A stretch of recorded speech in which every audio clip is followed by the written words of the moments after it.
நேராக கடந்து செல்வோம். யாருக்கெல்லாம் தேவனுடைய வார்த்தை கேட்க சந்தோஷமா இருக்கு? அல்லேலூயா, அல்லேலூயா. தேவனுடைய வார்த்தை எப்பொழுது எல்லா புறஜாதிகளுக்கும் சந்தோஷமானது என்றால், ரட்சிப்பு வருது அப்படின்றதுனால தான் சந்தோஷமானது. ஆமென். ஆக்கினை தீர்ப்பு வருதுன்னே கேட்டுட்டு இருந்தா புறஜாதியாக நமக்கு சந்தோஷமா இருக்குமா? இருக்காது. இல்லையா? யூதர்களுக்கு மாத்திரம் போடுங்க ஆண்டவரே, அவர்கள் எல்லாரையும் போட்டு தள்ளுங்க, நியாய தீர்ப்பு கொண்டு வாங்கன்னு கேட்டுட்டு இருந்தாங்க. 2000 வருஷம் வரை கேட்டுட்டு இருந்தாங்க. மேன். ஆனா இயேசு வந்து என்ன சொன்னாரு? அப்படி இல்லப்பா, நான் ரட்சிக்கிறதுக்கு தான் வந்திருக்கிறேன். இப்போ ரட்சிப்பு வந்திருக்கிறேன்னு சொல்லும் பொழுது ஏன் அப்போ அதற்கு முன்பாக கர்த்தர் வந்துட்டு மனிதர்களை ரட்சிக்கவில்லையா? அப்போ ரட்சிப்பு என்றால் என்னன்னு பார்க்கலாம்.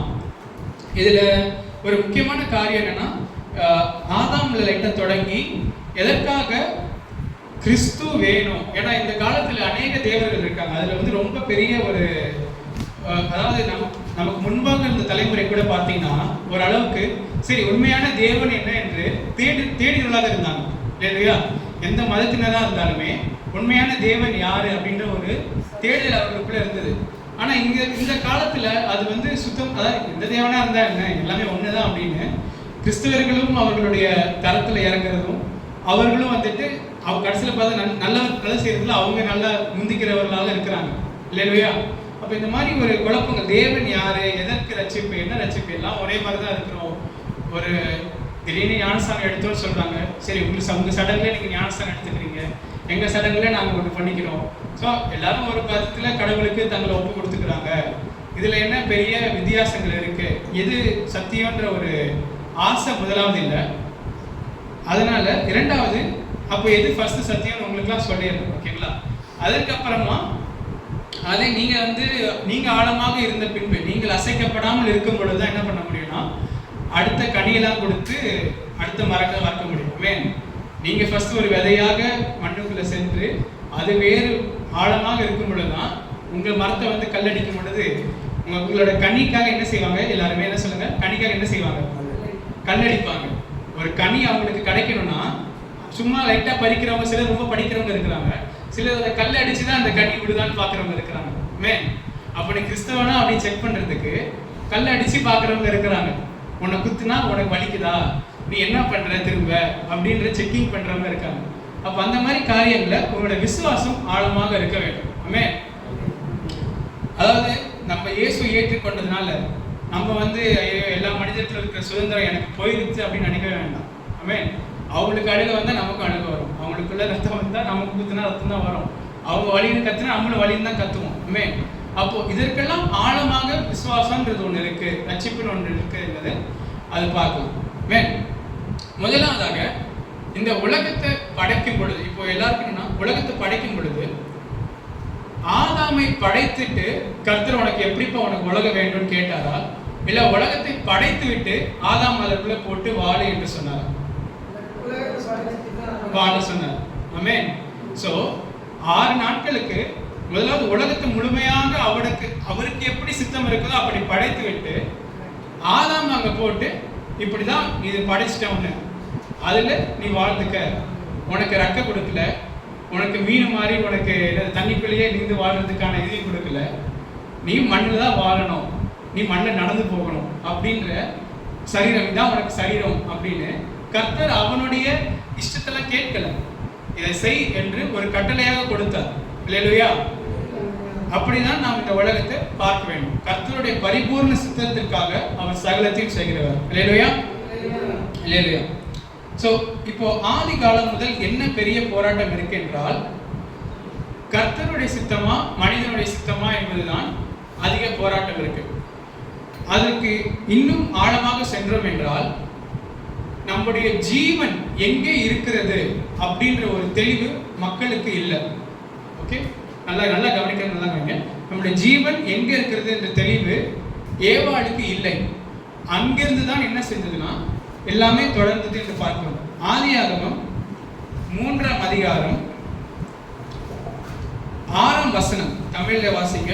அப்பொழுது ஸ்திரீயானவள் அந்த விருட்சம் புசிப்புக்கு நல்லதும் பார்வைக்கு இன்பமும் புத்தியை தெளிவிக்கிறதற்கு இச்சிக்கப்படத்தக்க விருட்சமுமா இருக்கிறது என்று கண்டு அதன் கனியை பறித்து புசித்து தன் புருஷனுக்கும் கொடுத்தால் அவனும் புசித்தான்.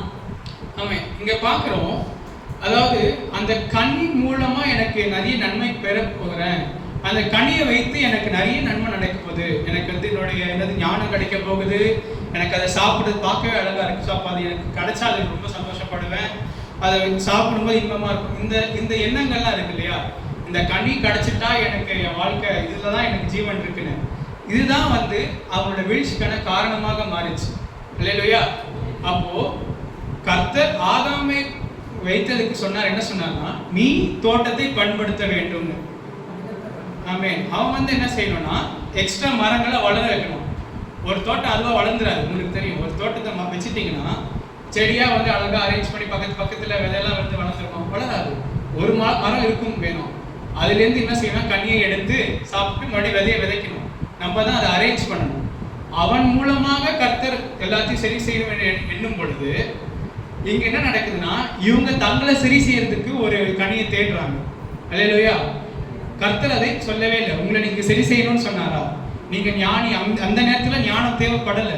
உனக்கு இந்த எப்படி ஞானமா இருக்கணும்ன்ற அது தேவைப்படல. இந்த உலகத்துல நமக்கு தேவைப்படுது. ஏன்னா பாவம் நிறைந்த உலகத்துல பவுல் சொல்றாரு, அஞ்ஞானிகள் மத்தியில ஞானமா நடந்து கொள்ளுங்க, காலத்தை காத்து கொள்ளுங்க அப்படின்ற காரியங்கள் இப்பொழுது இருக்கிறாங்க. ஸோ அங்கிருந்து என்ன ஒரு தவறான எண்ணம் கொள்றாங்கன்னா, எங்க அவர்களுடைய ஜீவன் இருக்கு என்ற காரியங்கள் தெரியல.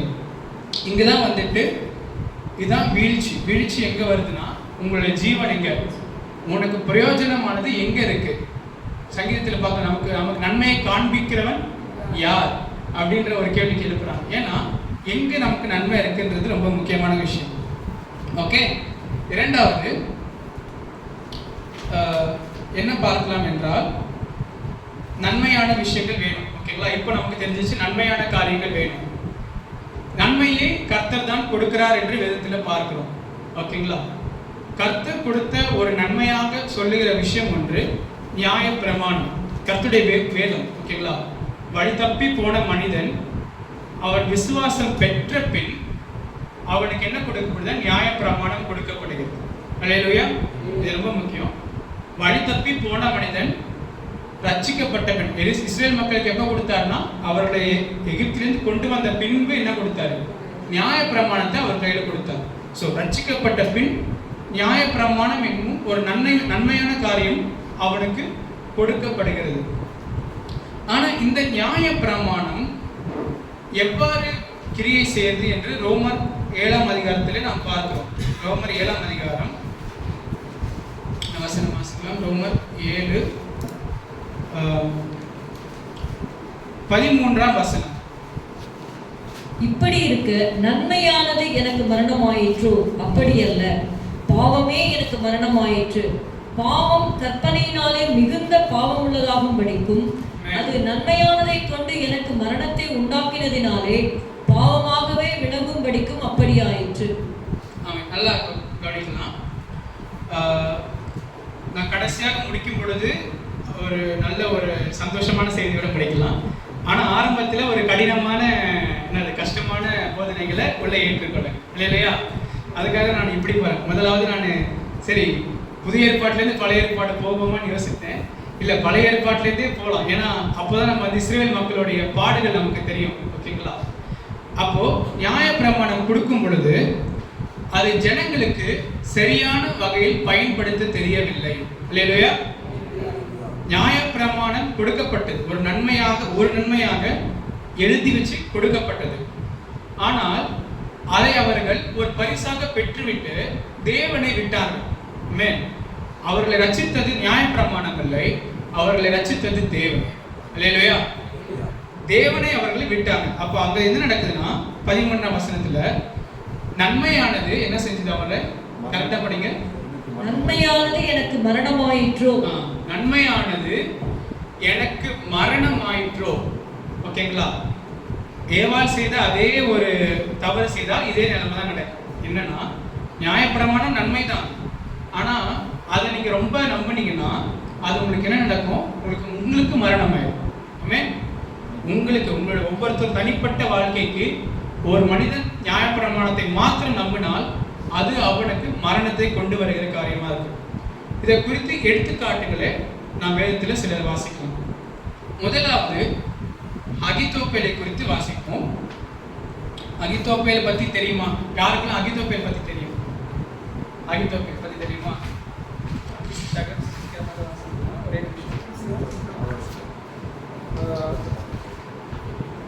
அகித்தோப்பேல் என்கிற ஒரு சுருக்கமாக கதையில சொல்லியிருக்கேன். என்னன்னா, அகித்தோப்பேல் என்கிறவன் பத்சேபாள் என்ற ஒரு ஸ்திரீயோடைய தகப்பனாக இருந்தான். He was the father of Bathsheba. Bathsheba யாருன்னு எல்லாருக்கும் தெரியும் நான் நம்புறேன். தாவீது பாவம் செய்த ஒரு ஸ்திரீயோட பேர் பத்சேபா. அப்போ இந்த பத்சேபாவோட தகப்பனாக அகித்தோப்பேல் இருந்தான். இந்த அகித்தோப்பேலோட கதை எப்போ பெரிதாக வெளியே தெரியும் என்றால், அப்சலோம் தாவீதுடைய மகன் என்ன செய்தானா, தாவீதுக்கு எதிராக என்ன செய்தான், ராஜ்யத்தை கைப்பற்ற வேண்டும் என தாவீதுக்கு எதிராக வந்தான். அப்போ இந்த அகித்தோப்பேல் தாவீதோடு இருந்த ஆலோசனை சொல்லி செய்து கொண்டிருந்தவன் அப்சலோம் பக்கம் சாய்ந்தான் என்று பார்க்கிறோம்.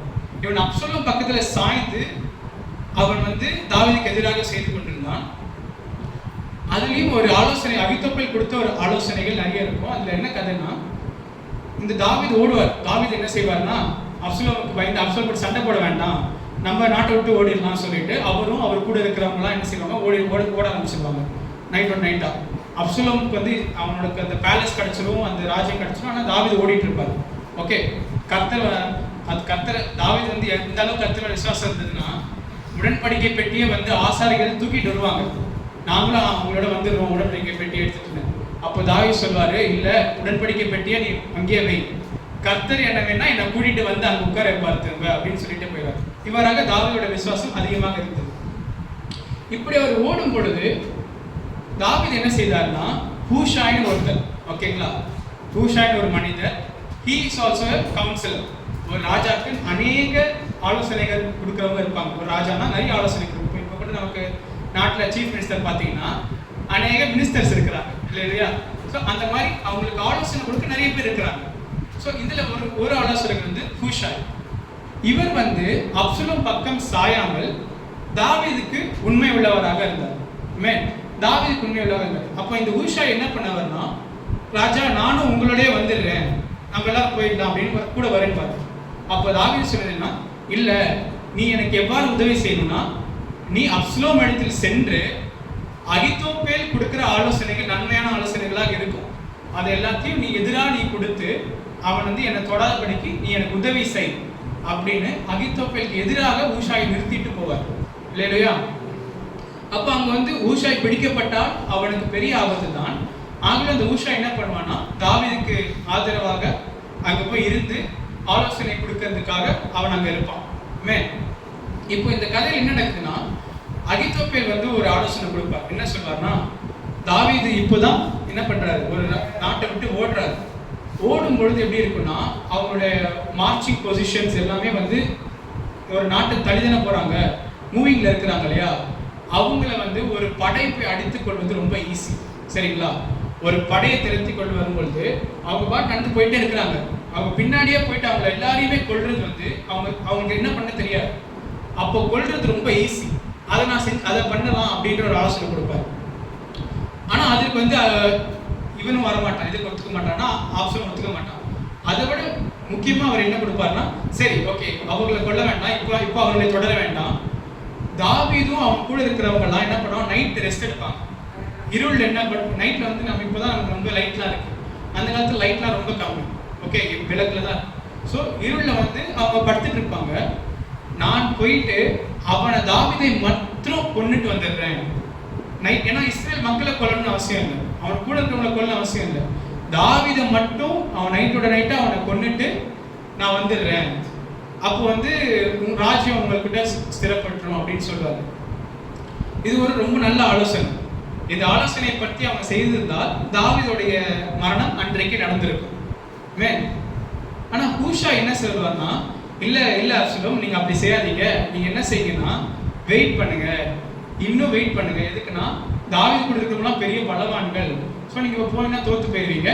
வெயிட் பண்ணி நல்லா இன்னும் திரட்டி கொண்டு வாங்க, படையை இன்னும் திரட்டிட்டு வாங்க, நிறைய பேர் கொண்டு வாங்க.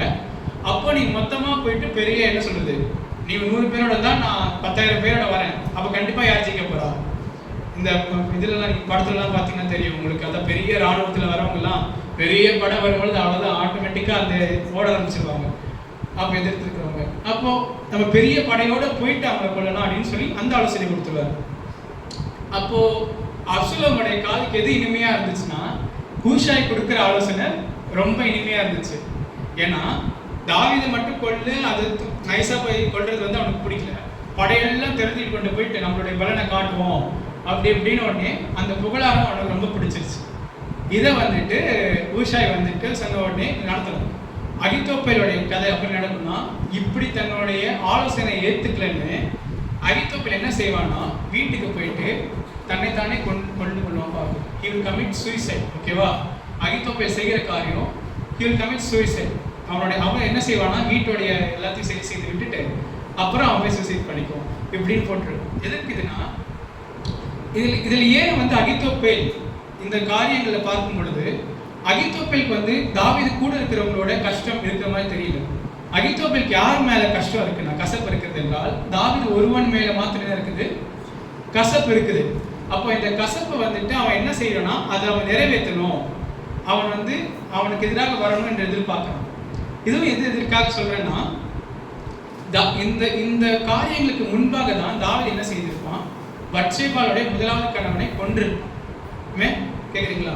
பத்சேபாளுடைய முதலாவது கணவனை கொன்றிருப்பான், உரியாவை கொன்றிருப்பான். ஸோ அதுக்கு பின்பு பத்சேபாவை திருமணம் செய்திருப்பான். இந்த காரியம் அகித்தோப்பேலுக்கு பிடித்ததா பிடிக்கல எனக்கு தெரியல, அது மென்ஷன் பண்ணப்படல. ஆனா அந்த சூழ்நிலையை பார்க்கும்போது தாவீதை விட்டு அவன் செல்வதற்கான காரியங்களை பார்க்கும் பொழுது அகித்தோப்பேலுக்கு தாவீது மேல பெரிய ஒரு கசப்பு இருக்கு. அதாவது தாவீது வந்து ஒரு ராஜாவா இருந்துட்டு இந்த மாதிரி உரியாவை கொன்று விட்டானே, ஒரு கசப்பு இருக்கு. அப்போ அது அந்த கசப்புக்கு அவன் பழி வாங்க வேண்டும் என்று எண்ணம் கொள்கிறான். ஆனா அங்க ஹூஷாயோடைய காரியம் வந்து நிறைவேறுது. இதுல என்ன தெரியுதுன்னா, தாவீது வந்து ஒரு மனம் திரும்புற சூழ்நிலை இருக்கும் பொழுதும் தாவீது மனம் திரும்பினானோ இல்லையோ அவன் கர்த்தரால் யாருன்னா அபிஷேகம் பண்ணப்பட்டவன் இல்லையா? எப்படி தாவீது சவுல் மேலே கை போட பயந்தானோ, தாவீது எதற்காக சவுல் மேலே கை போட பயந்தான்? கர்த்தர் அபிஷேகம் பண்ண மனுஷர் மேல கை போட மாட்டேன்னு பயந்தானோ, அதே போல கர்த்தர் அவனை எப்படி செய்தார்னா காத்து கொண்டார். இவன் எப்படி நடந்து கொண்டானோ அதே முறையில இவனுக்கு எதிராக வரும் பொழுது கர்த்தர் அந்த காரியங்களை தட்டிவிட்டார் என்று பார்க்கிறோம். அது மாத்திரமல்ல, இங்க வந்து அவன் கிட்ட வர்றது கூட சான்ஸ் கிடைக்கல. அதாவது தாவீது வந்து சவுல் கிட்ட போயிட்டான். என்ன பண்ணான்? சவுல் கிட்ட போய் கையில ஈட்டி இருக்கு, பக்கத்துல ஒருத்தர் இருக்கான். அதாவது தலைக்கிட்ட போயிட்டு பக்கத்துல சொல்றான், இப்ப ரெடியா இருக்கு, தரையோட குத்தி விட்டுரு அப்படின்னு சொல்லுவான். தூங்கும் பொழுது தரையோட குத்திரு. ஏன்னா அவனுக்கு கதை தெரியும் போல. அதாவது இந்த ஜெயல் கதை தெரியுமா அவங்களுக்கு? நியாயாதிபதிகள்ல ஜெயல்னு ஒரு லேடி இருப்பாங்க, சிசேரியான்ற ஒரு ராணுவ தளபதி இருப்பான். அவனை ஆணியை எடுத்து மண்டையிலே அடிச்சு கொன்று விடான்னு பார்ப்போம். அப்ப இந்த கதையெல்லாம் தெரியும் போல, நானும் கொத்திடுறேன் தலையோட அப்படின்ற ஒரு எண்ணத்தை சொல்றான். ஸோ இந்த மாதிரி காரியங்கள் இருக்கும் பொழுது தாவீது வந்து வேண்டான்னு சொல்லிட்டு வெளியே வராரு. ஆனா இங்க பாக்குறோம், அவன் கிட்ட கூட போக முடியல. அகித்தோப்பேல் வந்து தொடர்ந்து போயிட்டு கடைசி கிட்ட போனா கர்த்தர் காப்பாத்தினாரு கூட இல்ல, ஹூஷாயோடைய ஆலோசனையை நிறைவேற்றினார். ஹூஷாய் வந்து தாவீதுக்கு உத்தமமாக இருந்ததுனால கர்த்தர் அவன் உத்தமத்திலே இப்போ வந்து ஹூஷாயோட ஆலோசனை நிறைவேறலன்னா என்ன நடக்கும்? ஹூஷாயை வந்துட்டு ட்ரேட்டர்னு கூட சொல்லிடுவாங்க, புரியுதுங்களா? ஏன்னா அகித்தோப்பேல் பக்கம் தான் எல்லாருமே இருக்காங்க. அகித்தோப்பேல் அதாவது அப்சலோம் அவன் கூட இருக்கவங்க எல்லாம் எதுக்காக இருக்காங்க? தாவீது சாக வேண்டும் என்ற ஒரு எண்ணத்துல இருக்காங்க. ஹூஷா என்ன இருக்கான்? தாவீது வாழ வேண்டும் என்ற எண்ணத்துல இருக்கான். இப்பொழுது மட்டும் அப்சலோமுக்கு ஹூஷாயோடைய ஆலோசனை தவறு என்று எண்ணினால் அவன் என்ன செய்வான்னா, உடனே வந்துட்டு ஆமா நீ வந்து எங்க தவறான ஆலோசனையை கொடுக்குற, நீ என்னுடைய தகப்பன் பக்கத்துல இருக்கிற சொல்லி உடனே கொண்டு விடுவான். ஆனா அங்க வந்து என்ன செய்யறாரு கர்த்தர்னா, ஹூஷாயோடைய ஆலோசனையை ஏற்றுக்கொள்ளும்படி செய்கிறார். எதற்காக? ஊஷாயை காப்பாற்ற. பின்பு ஊஷாய் உத்தமமா இருக்கிறதுனால அதன் மூலமா தாவீதும் காக்கப்படுகிறான். இல்லையா? சோ இங்கே ஒரு முக்கியமான காரியம் என்னன்னா, நியாயப்பிரமாணங்கள் முதலாவது கர்த்தர் தெரிந்தெடுத்த மனுஷனை கர்த்தர் இவ்வளவு காக்கிறார். அப்போ நியாயப்பிரமாணம் எவ்வளவு இருந்த வல்லமையா இருந்தாலும் அதை ஒரு தனிப்பட்ட மனிதன் கர்த்தருடைய எண்ணங்களுக்கு எதிராக அதை செய்ய முடியும். இல்லையா? கண்ணுக்கு கண் பல்லுக்கு பல் ஜீவனுக்கு ஜீவன் என்ற காரியம் இருக்குது. ஓகேங்களா? நியாயப்பிரமாணத்தின்படி ஜீவனுக்கு ஜீவன் எடுக்கணும், தாவீதோட ஜீவனை எடுக்கணும். ஆனா அவன் அபிஷேகம் பண்ணப்பட்டதுனால கர்த்தர் கை போட விடவில்லை. அல்லேலூயா. இது முதலாவது. ஆகிலும் இரண்டாவது பார்க்கலாம். இரண்டாவது இதுல வந்துட்டு ரெண்டுமே சிங்க் ஆகும். என்னன்னா இரண்டாவது ஸோ வந்து இப்படியாக அகித்தோப்பேல் என்ன செய்யலாம், தன்னைத்தானே கொன்று கொள்கிறார். he kills himself, suicide செய்கிறான். ஓகேவா? ஸோ நியாயப்பிரமாணத்தை அவன் கையில எடுக்க பார்த்தான். அந்த நியாயப்பிரமாணம் அவனுக்கு மரணத்தை கொடுத்தது என்று பார்க்கும். ஓகே, நல்லா கவனிங்க. நியாயப்பிரமாணம் அகித்தோப்பேலுக்கு மரணத்தை கொடுத்தது என்று பார்க்கும். இப்போ அடுத்தது பார்க்கலாம், சவுலை குறித்து பார்க்கலாம், தாவீதை குறித்து பார்க்கலாம். இப்போ பாவத்தை ஃபர்ஸ்ட் முதல்ல சவுலை தாவீது கதை வரும்பொழுது நடுவில் வந்து பாவத்தை கொண்டு வரணும். என்னன்னா பாவத்துல நிறைய வித்தியாசமான பாவங்கள் இருக்குது. ஓகே, ஆகிலும் கர்த்தர் எல்லா பாவத்தையும் வெறுக்கிறார். சவுல் மனிதர்களுக்கு எதிராக ஒரு பாவம் செய்தானா? சவுல் அவன் ஜனங்களுக்கு எதிராக பாவம் செய்தானா? இல்ல. ஓகே, நான் அவர் அவருக்கு மனிதர்களுக்கு எதிராக பாவம் செய்யவில்லை. கர்த்தருக்கு விரோதமாக மாத்திரம் சவுல் என்ன செய்தான்? பாவம் செய்தான். ஓகே, அவன் என்ன செய்தான்னா அந்த பலியை செலுத்தாதன்னு சொல்லும்போது பலியை செலுத்துவான், மனிதர்களுக்கு பயந்து பலியை செலுத்துவான். அப்ப அவங்களுக்கு விதமா அவன் பாவம் செய்யல, கர்த்தருக்கு விதமா பாவம் செய்தான். தாவீது கர்த்தருக்கு எதிராக மாத்திரம் பாவம் செய்தானா, மனிதனுக்கு எதிராகவும் செய்தானா? மனிதனுக்கு எதிராகவும் செய்தான்.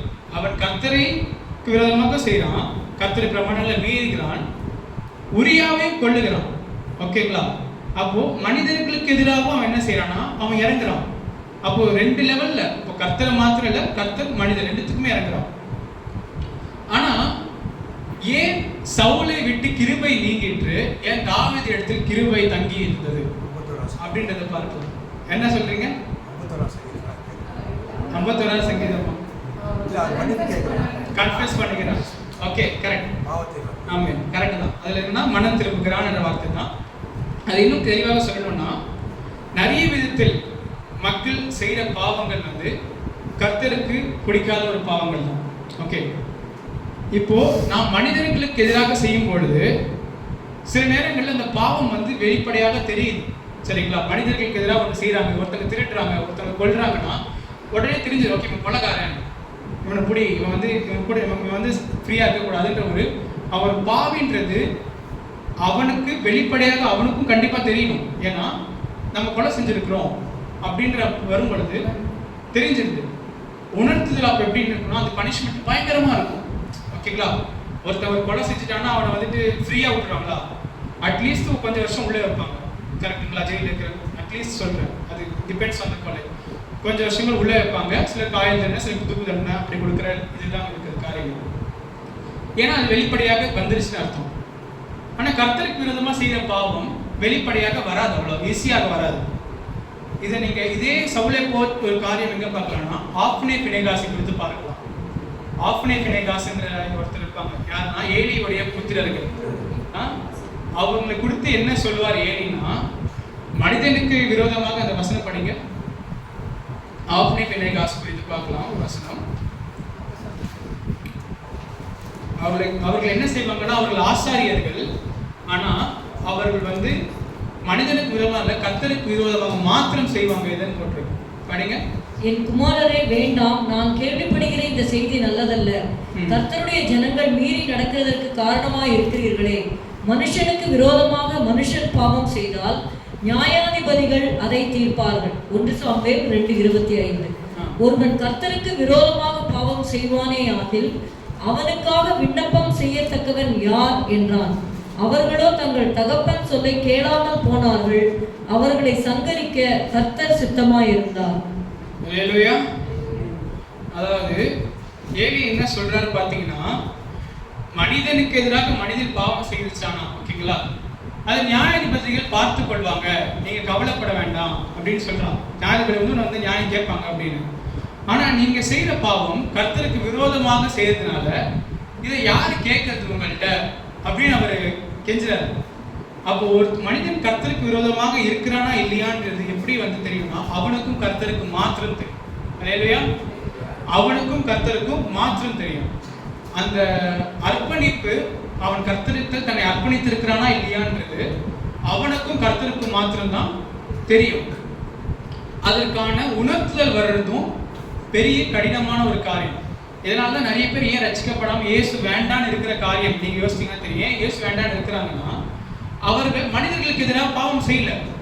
அப்போ வந்துட்டு கவர்மெண்ட் போயிட்டு நீங்க ஏன் இயேசு ஏத்துக்காரு ஜெயில போறேன்னு சொல்ல முடியுமா?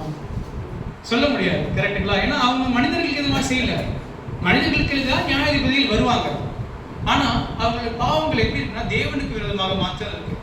அப்போ தேவனுக்கு விரோதமாக இருக்கிற பாவத்தை யார் தான் கேட்கறதுன்னா கர்த்தர் தான் கேட்டாகும். ஹல்லேலூயா. கர்த்தருடைய வார்த்தை அவங்களுக்கு வெளிப்பட்டால் மட்டும்தான் முடியும். இப்போ அதுதான் இப்போ வந்து சவுலுக்கு குறித்து ஆய்வு கொடுத்து பார்க்கறேன்னா சவுல் கிட்ட வந்துட்டு ஒன்னே ஒன்று தான் கேட்டார். கர்த்தர் வந்துட்டு உன்னோட ஆஸ்தியெல்லாம் எடுத்துக்க போறேன், உன்னை வந்து இன்னும் 10 வருஷத்துல கொல்ல போகிறேன் அப்படின்லாம் சொன்னாரா?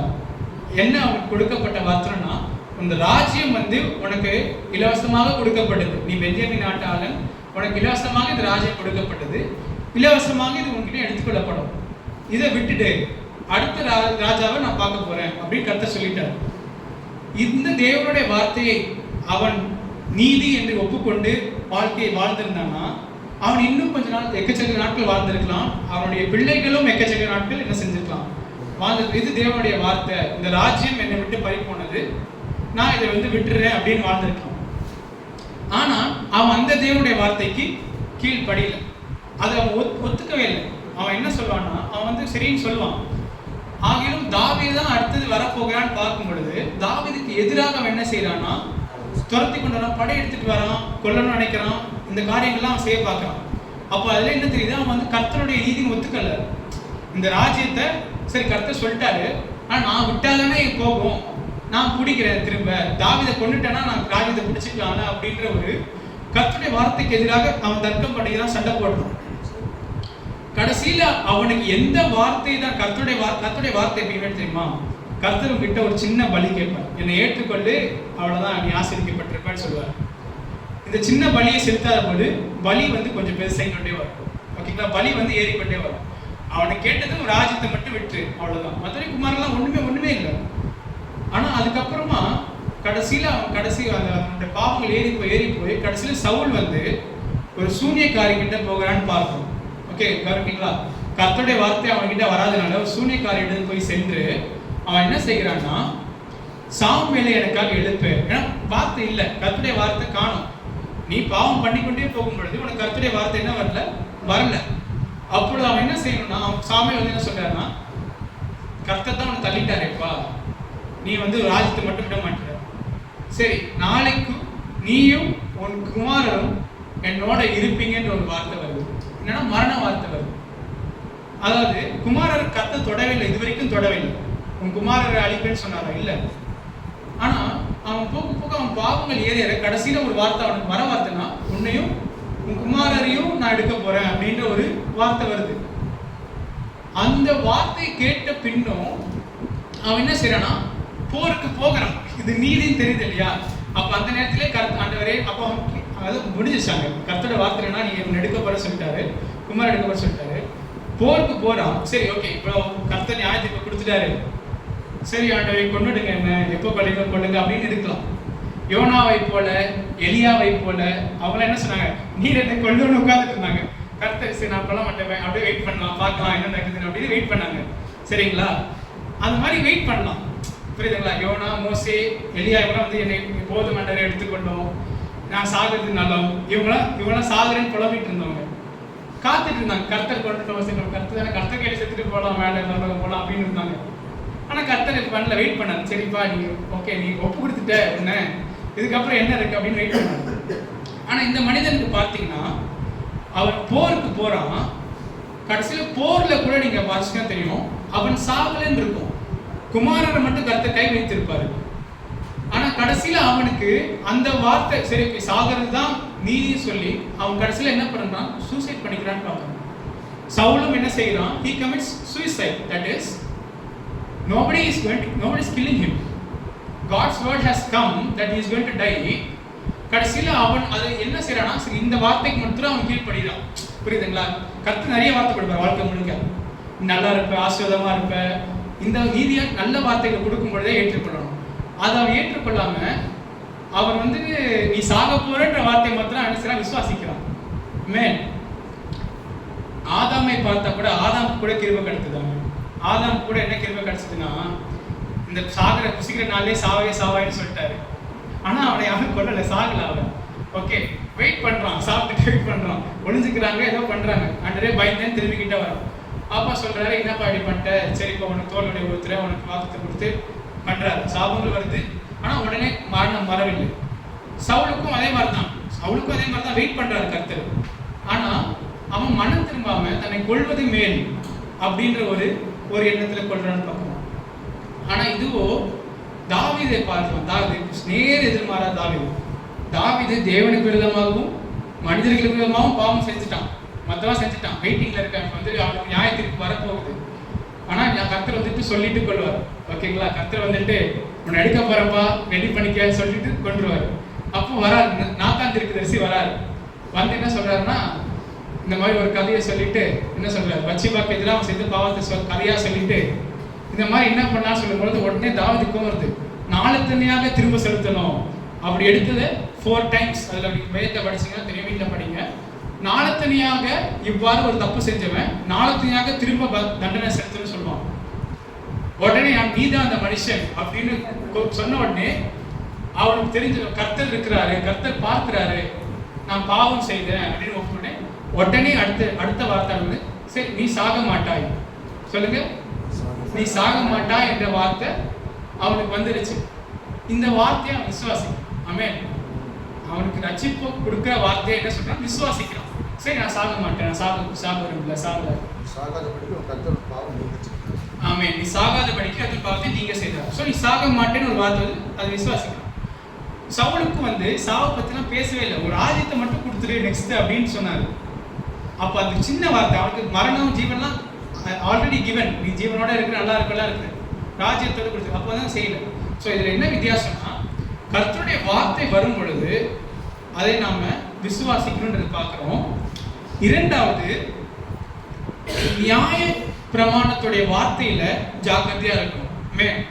நியாய பிரமாணத்தை இப்போ நீங்க யாராவது பின்பற்றி ரொம்ப ஜெலஸா, அதாவது வைராக்கியமாக பின்பற்றுகிறவர் இருந்தீங்கன்னா சொல்றது என்னன்னா, அதுல வந்து அநேக சாபங்கள் இருக்கு. நீங்க ஆசீர்வாதங்கள் இருக்கு, உங்களுக்கு சாபங்களும் இருக்கு. நீங்க வாழ்க்கையில தவறும் பொழுது, தவறாத மனிதர்கள் இல்லைன்னு என்னை பொறுத்து அப்படிதான் வச்சுருக்கேன். ஏன்னா எப்படியாவது திருப்பி விழுவேன்னு தெரியும், நான் தூக்கிடுவேன். ஏன்னா பிள்ளைங்களை நீங்க பார்க்கும் பொழுது, பிள்ளைங்க வந்து நீ கண்டிப்பா விழ மாட்டே நடந்து போனா சொல்லுவாங்க. குழந்தைங்க நடக்கும் பொழுது இது கண்டிப்பா விழ தலகாணி எங்கன்னு தேடிட்டு இருப்பாங்க. பக்கத்து இது விழும் பொழுது ஒரு தலகாணியை போட்டு காப்பாத்தி இருக்கணும்ட்டு. அதே போலதான் கர்த்தர் இருப்பார். நம்ம நீதியா நடக்கிறது வேணும், ஆனா கண்டிப்பா இது விழ போது ஒரு தலகாணி எடுத்து ரெடியா வச்சுட்டு உட்கார்ந்து இருப்பார். அப்போ இவங்க நியாய பிரமாணத்துல என்ன இருக்குன்னா, சாபங்கள் இருக்கு. அப்ப சாபங்கள் நிறைவேறதுக்கு அது செய்யணும்னா கர்த்தர் தான் செய்யணும். அதை செய்யறதுக்கு முன்பாக நீங்க அந்த நியாய பிரமாணத்தை ரொம்ப பிடிச்சிங்கன்னா, சவுலை போல அகித்தோப்பேலை போல அந்த நம்மளே செத்துக்கலாம், நம்மளே வந்து நியாயத்தை நிறைவேற்றலாம் அப்படின்ற ஒரு எண்ணம் கொள்ளுகிறவங்களா மாறிடுவாங்க. தாவீது கிட்ட அவன் செலுத்த வேண்டிய கிரயத்தை செலுத்தினான். அதுக்காக பாவத்தை வந்து மன்னிக்கிறவர் இல்லை, கர்த்தர் வந்து தண்டிக்காம அப்படியே விட்டுருக்கிறவர் இல்லை. அவன் சொன்னது என்ன, 4 தேதி திருப்பி செலுத்தணும்ல, சரி உன்னோட பிள்ளைகளே எடுத்துக்கிறேன். முதலாவது பத்சேபாளுடைய முதலாவது பிள்ளை எடுத்தாரு, அடுத்து அம்னோனை எடுத்தாரு, அடுத்து அப்சலோமை எடுத்தாரு, ஃபைனலா அதோனிஜாவும் வந்துட்டு சாலமனுக்கு எதிராக எழுப்பி அவனும் மறைத்தான். ஸோ 4வது திருப்பி எடுத்துக்கிறேன் பாவங்க அப்படின்னு சொல்லிட்டு அவனுக்குள்ளதை எடுத்துக்கிட்டாருன்னு பார்க்கணும். ஸோ விலைக்கிரியத்தை நியமிக்கிறவர் கர்த்தர். அல்லேலூயா. உன்னுடைய பாவத்துக்கு விலைக்கிரியத்தை நியமிக்கிறவர் கர்த்தர். அது வந்து நீ நியமிக்கும் பொழுது நீ நியாய பிரமாணத்தை கொண்டு நியமிக்கிற ஒரு மனிதனாக காணப்படுவாய். அப்படி இல்லாம கர்த்தரை நியமிக்க விட்டுட்ட பொழுது கர்த்தர் அதற்கான ஏற்ற பலியை செலுத்துகிறார் இருக்கிறார். இல்லையா? 3வது ஒரு மனிதர்களை பார்க்கலாம், யூதாஸையும் பேதுருவையும். இது ரொம்ப, அதாவது யூதாஸ் குறித்து நிறைய பேர் பேசுறாங்கன்னு தெரியல. எதுக்குன்னா, எனக்கு அதுல வந்து ரொம்ப ஒரு ஆழமான ஒரு காரியங்கள் இருக்கு எனக்கு. ஏன்னா உலகத்துல நம்ம வாழணும், ஒன்னா இருக்கணும். அதாவது கர்த்தர் அற்புதங்கள் அநேகம் பார்க்கலாம், அதிசயங்களை பார்க்கலாம். யூதாஸ் பார்த்தலாம் நம்ம பார்த்ததே கிடையாது. ஓகேங்களா? யூதாஸ் பார்த்த அற்புதங்கள் அடையாளங்கள்லாம் நம்ம வந்து கண்ணில் கூட பார்த்து கிடையாது. ஓகே, வியாதிஸ்து நடக்கிறது, கண்ணு சரியாதெல்லாம் இதெல்லாம் பார்த்து நம்ம எங்க பார்க்குறோம் அப்படின்ற மாதிரி தான் இருக்கு. அவ்வளவுத்தையும் பார்த்துட்டு ஆனா அவன் வந்து கடைசியில் அவனை சூசைட் பண்ணி அவனும் மறிக்கிறான். ஓகே, பேதுரும் அதே போட்ல போற மாதிரி தான் இருக்கு. ஆனா பேதுருக்கு அப்படியே எதிர்மாற நடக்குது. இவன் அப்போ பேதுரு நீதி உள்ளவனா யூதாஸ் நீதி உள்ளவனான்னு பார்க்கறது வாழ்க்கை நமக்கு ரொம்ப முக்கியம். பேதுருவான் யூதாஸா என்ன வித்தியாசங்கள் தேடுறோம். அப்போ அதுல ஒண்ணு என்னன்னா, ஒரு வசனம் படிக்கலாம், பெட்டரா இருக்கும். லூக்கா எழுதின சுவிசேஷம்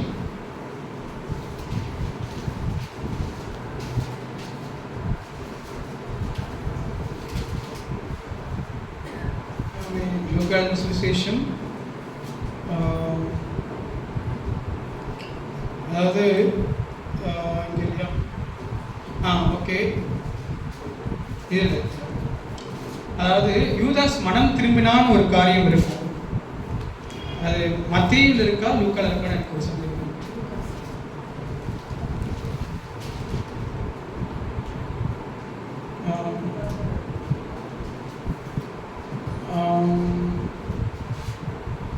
சரி, இப்போதைக்கு கனெக்ட் பண்ணி ஓகே நம்ம பேச சொல்லியிருந்தேன். என்னன்னா யூதாஸ் என்ன செய்வான் அப்படின்னு சொல்லியிருந்தேன். யூதாஸ் என்ன செய்வான்னா, இயேசுவை காட்டி கொடுத்த பின்பு அவன் என்ன செய்வான், அவனுக்கு காசு கிடைச்சிருச்சு இல்லையா, அதை காட்டி கொடுத்து குட்டியோண்டு ஒரு 30 வெள்ளி பணத்தை வாங்கினான்னு பார்க்கணும்.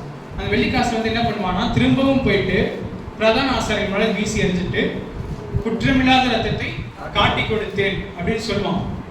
சொல்லிட்டு அவங்க என்ன சொல்லுவாங்க, அது எங்களுக்கு என்ன, நாங்கள் குடிச்சிட்டோம், அது அவனோட பாட்டுன்னு போயிடுவாங்க. அப்போ அவன் என்ன செய்வான் அடுத்த செயல் என்றால், போயிட்டு தன்னை மாய்த்து கொள்வான். ஓகே, அப்படி அவன் வந்து he will commit suicide. Okay, இவ்வாறாக அவன் செய்த காரியம் என்னன்னா, நியாயப்பிரமாணத்தின்படி. ஓகே, இங்கே ஒரு மனிதன் பார்க்கிறோம், இவன் தன் பாவத்தை உணர்ந்து மனம் திரும்புறான்னு பார்க்கிறோம். அவனுக்கு இந்த மாதிரி இவன் பண்ணிட்டானேன்னு சொல்லி மனம் திரும்புறான். ஆனா அவன் மனம் திரும்பின பின்பும் அவன் எங்க போகிறான்றது ரொம்ப முக்கியம். ஒரு மனுஷன் சவுல் மனுஷன் அப்படின்னா கருத்து மனமே திரும்பல, செத்து போறாங்க. அகித்தோப்பேல் வந்துட்டு தாவீதுக்கு மேல இருக்கிற ஒரு இதுல எரிச்சல போயிட்டு சாகுறான்னு பார்க்கிறோம். ஆனா இங்க யூதாஸ் மனம் திரும்புறான், குற்றமில்லாத காட்டுறதே மனம் திரும்புறான். மனம் திரும்பிட்டு அவன் எங்க திரும்பினான், நியாய பிரமாணத்தின் வழியாக திரும்புறான். அவன் பாவி என்று தெரியுது அவனுக்கு. ஆனா he wants to go to the law. நியாய பிரமாணம் என்ன ரட்சிக்காதா அப்படின்ற மாதிரி அந்த எண்ணம் கொள்ளுகிறான். அவன் நியாய பிரமாணம் பக்கம் திருப்பின உடனே அவன் என்ன கொடுக்குறான், அவனுக்கு மரணத்தை கொடுக்குறான். ஏன்னா நீ குற்றமில்லாதத்தை காட்டி கொடுத்துட்ட, அப்புறம் என்ன செய்யணும், சாகணும். நியாய பிரமாணம் என்ன கேட்குதா, உங்களுக்கு நியாய பிரமாணத்தில் நம்பிக்கை வச்சுக்கிறவங்க இதை சொல்லுவாங்க, தப்பு செஞ்சாலும் உப்பு தின்னவன் தண்ணி குடிச்சு தான் ஆகணும். ஆமா, ரத்தத்துக்கு ரத்தம். அதாவது ஒரு மனுஷன் மூலமாக இத்தனைக்கும் நல்லா கவனிக்க, யூதாஸோடைய மனசாட்சி எப்படி இருந்ததுன்னா, அவன் கொல்லவில்லை இயேசுவை. நல்லா கவனிக்க, இயேசுவை வந்து அவன் கொல்லல, அவன் பண்ணானா, யூதாஸ் கொல்லவே இல்லை, ஜஸ்ட் காட்டி கொடுத்தான். இவன் தான் இயேசு அடி காட்டி கொடுத்தான். ஆனா அதுலயே அவன் நியாயப்பிரமாணம் அவன் பேசக்கூடிய இந்த நியாயப்பிரமாணத்துல எப்படி பேசுனா, நீ ஒரு ரத்தத்தை கொண்டதுனால உன்னோட ரத்தம் உன்னிடத்துக்கு வாங்கப்படும். இது வந்து பழைய ஏற்பாட்டுல ஆதியாகமத்திலே கர்த்தர் சொல்லியிருப்பார், மனுஷனுடைய ரத்தத்தை ஒருவன் சிந்தினால் மனுஷன் திரும்ப ரத்தம் கேட்கப்படும் அப்படின்னு சொல்லியிருப்பார். ஆபேல் காயின்லேருந்தே பார்க்கணும் இது. ஸோ இவன் காட்டி கொடுத்தலே அவன் மனசாட்சி வந்து அடிச்சுக்குது. என்னன்னா, காட்டி கொடுத்துட்டேனே, அந்த மனம் திரும்புறான். ஆனா அவன் திரும்புற பக்கம் நியாயப்பிரமாணம். அவன் அங்க திரும்பினதுனால உடனே நியாயப்பிரமாணத்தின் படி அவன் என்ன சொல்லிக்கிறான்னா, இந்த வசனம் படிங்க, மத்தேயு 27:3-4. அப்பொழுது அவரை காட்டிக் கொடுத்த யூதாஸ் அவர் மரணாக்கினைக்குள்ளாக தீர்க்கப்பட்டதை கண்டு மனஸ்தாபப்பட்டு அந்த 30 வெள்ளிக்காசை பிரதான ஆசாரியரிடத்திற்கும் மூப்பரிடத்திற்கும் திரும்ப கொண்டு வந்து, குற்றமில்லாத இரத்தத்தை நான் காட்டிக் கொடுத்ததினால் பாவம் செய்தேன் என்றான். அதற்கு அவர்கள், எங்களுக்கு என்ன, அது உன் பாடு என்றார்கள். அப்பொழுது அவன் அந்த வெள்ளிக்காசை தேவாலயத்திலே எரிந்துவிட்டு புறப்பட்டு போய் 4 கொண்டு செத்தான். ஆமென். அப்பொழுது தேவாலயத்தை விட்டு சென்று 4 கொண்டு சேர்த்தான். அப்போ கர்த்தரிடத்துல வரலாம், கர்த்தரோட நன்மையை பெற்றுக்கொள்ளலாம், கர்த்தர் கொடுக்கிற நன்மையான நியாயப்பிரமாணத்தை பெற்றுக்கொள்ளலாம். ஆனா அந்த நியாயப்பிரமாணம் உங்களுக்கு ஜீவனாக மாறுமா என்றால் ஆகாது. இந்த உலகத்தில் அனைத்து பொருளையும் கர்த்தர் தருவார், இன்க்ளூடிங் ஆவிக்குரிய பொருளையும் கொடுக்கிறார். நியாயப்பிரமாணம் ஒரு நல்ல ஒரு வழிகாட்டி. ஆவிக்குரிய பொருளையே கொடுத்துக்க முடியும். உங்கள் விசுவாசம் அந்த பொருள் மேல ஆயிடுச்சு. ஏன்னா நிறைய பேர் ஜெபித்து விஷயங்களை பெற்றுக்கொள்கிறாங்க, வெளிப்பாடுகளை பெற்றுக்கொள்கிறாங்க, விஷன்ஸ் பெற்றுக்கொள்கிறாங்க, நிறைய பாஸ்டர்ஸ் நிறைய விஷயம் அதை பார்த்தேன் இதை பார்த்தேன் என்னோட கருத்தை பேசினா அதெல்லாம் பெற்றுக்கொள்றாங்க. அது அந்த நேரத்துக்கான உனக்கு கொடுக்கறதுக்கான ஒரு வார்த்தை, அந்த நேரத்துக்கான கருத்து பேசுகிற வார்த்தை. ஆனால் அது அந்த ஒரு முறை வந்த காரியத்தை பிடித்து கொண்டு ஜீவன் உள்ள தேவன் அவர் நாளைக்கும் புதுசா பேசுவார். அந்த விசுவாசம் இல்லாமல் போனால் உன்னுடைய கண் என்ன ஆயிடும்னா குருடாயிடும். அப்போ என்ன செய்யணும், அது மட்டும் பிடிச்சு கொண்டு அதுல மாத்திரம் ஆணித்தரமாக இருந்து கொண்டிருக்கும் பொழுது அடுத்த நெக்ஸ்ட் என்ன ஆண்டவரே என்ன என்ற ஒரு தேடல் போயிடும். அது உனக்கு மரணமாக மாறும். இல்லையா? நல்லா அலையா சொல்றீங்க, கஷ்டப்படாதீங்க. அது தேவனுடைய வார்த்தை. ஓகே, உங்களுக்கு மரணமாக அது மாறிடும். ஸோ இது பேதுரு என்ன செய்தார்? காட்டி கொடுத்துட்டான். பேதுருக்கும் என்னன்னா அப்பே தெரிஞ்சு வச்சு நம்மளும் வந்து ஃபெயில்டு. ஜூடாஸ் ஃபெயில்னா நம்மளும் ஃபெயிலு. இது வரைக்கும் பேதுரு வந்து என்ன பண்ணாருன்னா ஜூடாஸ் கூட அவ்வளோ பண்ணிக்க மாட்டார். நீ இயேசுக்கு எதிராக வரையா, கத்தி எடுத்து வெட்டுற உடனே அந்த அளவுக்கு என்ன சொல்றது, நான் தான் இயேசு காப்பாற்றுற மனிதன் பண்ணினாரு. அப்படி காப்பாற்றுற மனிதன் நிற்க வேண்டியதானே. ஆனால் தெரிஞ்சு போச்சு. இங்கே போய் தெரியாது என்று சொன்ன பின்பு பேதுரு என்ன தெரிந்து கொண்டார்னா, சரி நம்மளும் ஃபெயில் போல, நம்ம வந்து மற்ற சீஷர்லாம் போவாங்க, நம்ம மட்டும் நின்று நல்ல பேர் வாங்கணும்னு பார்த்தா ஃபர்ஸ்ட் நான் தான் போகிறேன் வெளியில் விட்டுட்டு கர்த்தரை விட்டுட்டு அப்படின்ற ஒரு விஷயம் தெரியுது. ஆனால் அப்பயும் என்னன்னா பேதுரு வந்து அவன் இருக்கிறான், அவன் மறிக்கவில்லை, காத்திருக்கிறான். அவனுடைய ஜீவன் அங்கே காக்கப்படுது. இல்லையா? இயேசுவிடத்தில் விசுவாசம் வைத்து யாருக்கும் எவருக்கும் அவன் எவ்வளவு தள்ளி போனாலுமே அவரோட ஜீவன் என்ன பண்ணுதுன்னா காக்கப்படுது. இதுதான் பவுலும் சொல்வார். ஒரு பெரிய வீட்டில் தங்கம் வெள்ளி எல்லாம் இந்த பொன்னான காரியங்கள்லாம் இருக்கும். அதை வச்சு நீ அந்த வீட்டை கட்டலாம். சிலருடைய கிரியைகள் என்னவா இருக்கும், அந்த எரிந்து போகிறது அக்கில வைக்கும் பொழுது புல் வைக்கோ அதெல்லாம் இருக்கும். அதெல்லாம் வந்து எரிந்து போகிறதுக்கான ஒரு காரியங்கள் நம்ம கட்டியிருப்போம். நம்மளுடைய கிரியைகள்ல கட்டியிருப்போம். அதான் எரிந்து போகிறதுக்கான காரியங்கள். ஆகிலும் இவள் நடந்தாலும் அவன் தாமே அக்கினியால் காக்கப்பட்டுருவான் அப்படின்னு சொல்றாரு. இல்லையா? சோ நம்ம கற்ற காரியங்கள் போனாலும் இயேசு இடத்தில் வந்தவர்களுக்கு உங்க ஜீவனானது என்ன பண்ணும்னா அக்கினியால காக்கப்பட்டுரும். இல்லையா? பேதுரு மனம் கசந்து அழுகிற நிலைமை வந்துருச்சு. ஆகிலும் அவன் ஜீவன் என்ன பண்ணுச்சுன்னா தொடப்படல, அவன் ஜீவன் காக்கப்பட்டது. இப்படி காக்கப்படுறதுக்கு காரணம் என்ன? இது ரொம்ப முக்கியம். என்னன்னா பழைய ஏற்பாட்டுக்கும் புதிய ஏற்பாட்டுக்கும் என்ன வித்தியாசம்ன்றது ஒரு எனக்கு இருந்த பெரிய தாகம், ஒரு கவலை. அதில் கத்திரிக்கிறது என்னன்னா, நீங்க எபிரேயர் 11ஆம் அதிகாரம் படித்தீங்கன்னா பழைய ஏற்பாட்டிலையும் விசுவாசம் வைத்தாங்க, விசுவாசம் மூலமா கற்பிக்கப்பட்டாங்கன்னு இருக்கும். புதிய ஏற்பாட்டிலையும் விசுவாசம் உள்ளவர்களாக இருக்கணும், விசுவாசத்தினால காக்கப்படுவாங்கன்னு இருக்கும். அப்போ இதுல என்ன வித்தியாசம் இருக்கு ஆண்டவரே? பழைய ஏற்பாடு என்பது தேவனுக்கும் மனிதனுக்கும் முன்பாக நடக்கிற ஒரு ஒப்பந்தம், ஒரு கவனன்ட். அது வச்சுதான் பிடிக்கிறது தேவனையும் மனிதனையும். பழைய ஏற்பாட்டுக்கும் புதிய ஏற்பாட்டுக்கும் ஏற்கனவே விசுவாசம் தான் வேணும்னா அப்போ என்ன நடுவில் இருக்கு அப்படின்னு கேட்கும் பொழுது இங்கதான் பழைய ஏற்பாட்டுல நியாய பிரமாணம் தான் அவனுக்கு என்ன செஞ்சதுன்னா தேவனுக்கும் மனிதனுக்கும் ஒப்பாந்து, அதாவது நீ ஜீவனோட வழியை தெரிந்து கொள், நன்மையும் மரணத்தையும் ஜீவனையும் உனக்கு முன்பாக வைக்கிறேன், ஜீவனை தெரிந்து கொள். அப்போ வந்து என்ன நடக்கும், உனக்கு ஆசீர்வாதம் வரும், நன்மை தான் உனக்கு ஆசீர்வாதம் கிடைக்கும், இல்லைன்னா உனக்கு சபிக்கப்பட கணவன் அப்படின்னு யோசுவா வந்து 2 மலைகளை வச்சு பேசுவார். ஓகே, ஒரு மலை ஃபுல்லா ஆசீர்வாதம், இன்னொரு மலை ஃபுல்லா சாபங்கள் அப்படின்னு சொல்லி போடுவாங்க. இந்த மாதிரி காரியங்களை வச்சு காட்டுவாங்க.